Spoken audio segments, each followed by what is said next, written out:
Presented by chargebacks.com. Can distributed ledger technology prevent friendly fraud?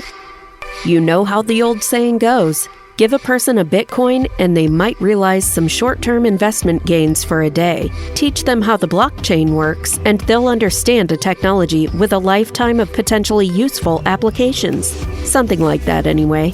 The real prize of the cryptocurrency boom may well prove to be the concept of the blockchain itself, or as many now prefer to call it, distributed ledger technology. As with any new technology, sorting out the genuinely good ideas from the hype can be difficult. Some companies are promising that DLT could be a solution for excessive chargebacks and friendly fraud. But is this a real answer or just more blockchain boosterism? To give this question its due consideration, we have to take a few steps back and look at the history of credit card fraud and the payments industry's attempts to fight it. When the EMV chip was introduced, it struck a major blow to the use of stolen cards in card-present environments, making it much harder for fraudsters to spend other people's money at retail stores and other brick-and-mortar locations. Not surprisingly, credit card fraud shifted heavily toward the card-not-present environment, the world of e-commerce. Unable to rely on physical EMV chips to screen out fraudulent transactions, online merchants and consumers were faced with a growing problem of low-risk, high-reward credit card fraud carried out over the internet. The industry could see that e-commerce needed its own equivalent to the EMV chip, but turning an obvious idea into a usable product isn't always a simple or straightforward process. Where does antifraud technology fall short?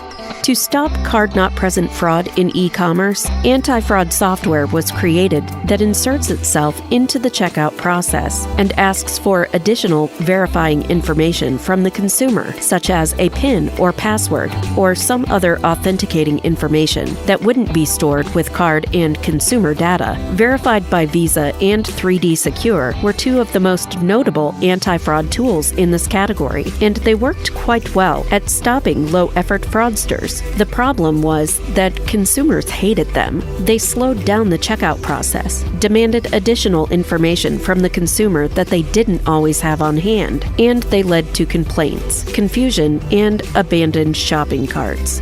Faced with a choice between losing real customers and stopping hypothetical fraudsters, many merchants sided with their customers and disabled these anti-fraud tools. Banks and card networks haven't been quite so willing to give up on anti-fraud technology, and these tools have undergone improvements and revisions that make them more or less obvious to consumers. They're also making them mandatory in some cases, or at least incentivizing their use. In some regions, they have the power of the state behind them. In the EU, the revised Payment Service Directive is taking effect, and it requires merchants to use strong customer authentication for online payments.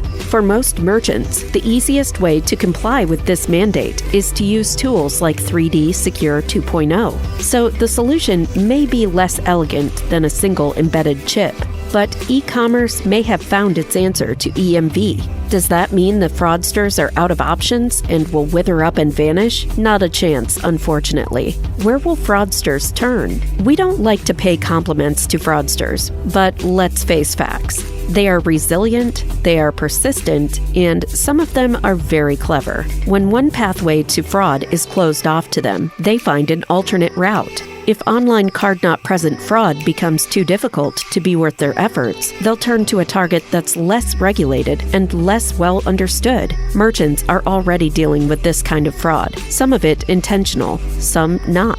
Chargeback fraud, better known by the deceptively innocuous term friendly fraud. Chargebacks are easy to request, and most banks aren't doing enough to screen their customer disputes and verify that the customer has thoroughly investigated the transaction and contacted the merchant about it directly before pushing a claim through to the chargeback stage. Some consumers with otherwise good intentions engage in friendly fraud out of impatience, frustration, or confusion, but others do it on purpose, knowing how much easier it is to obtain a chargeback than it is for merchants to fight back and succeed in representing the charge.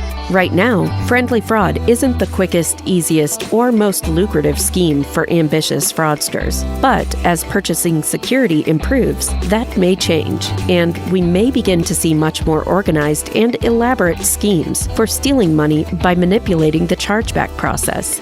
How can distributed ledger technology solve this? And now we're back to the big idea that launched this history lesson, the potential for DLT to prevent friendly fraud. When cryptocurrencies were first introduced, users needed a way to record and validate transactions without having to rely on a centralized authority. The solution they came up with was the blockchain, an encrypted ledger of every transaction made with its associated cryptocurrency, updated in real time with every user retaining their own copy. Unwieldy, perhaps, but it worked. What some security experts are envisioning is a distributed ledger of friendly fraudsters who have abused the chargeback process. In this scenario, the blockchain effectively becomes a blacklist that merchants could refer to in order to preemptively stop known fraudsters from purchasing from them. In order to be effective, widespread adoption of the ledger would be required, and to protect individual privacy, it might be necessary to have a trusted entity involved in anonymizing and tokenizing customer data. Conclusion. The hurdles to implementing this idea are not insignificant, but in order to make any real progress against reducing chargeback fraud, nothing less than big, bold ideas like this will suffice. Any merchant that has taken the time to analyze their chargebacks, and we strongly advise that every merchant do so, will know what a pervasive and costly problem friendly fraud has become, and right now there is little merchants can do about it, but assiduously fight every friendly fraud chargeback that comes their way. We would love to see a solution like this emerge and drive away the friendly fraudsters, but for now, we're still very much in the conceptual phase. In the meantime, merchants should adopt the underlying premise and create their own in-house blacklist of friendly fraudsters. Most of them will repeatedly target the same merchants over and over until their schemes stop working, so there is absolutely no reason to ever accept their business a second time. To learn more, visit chargebackgurus.com.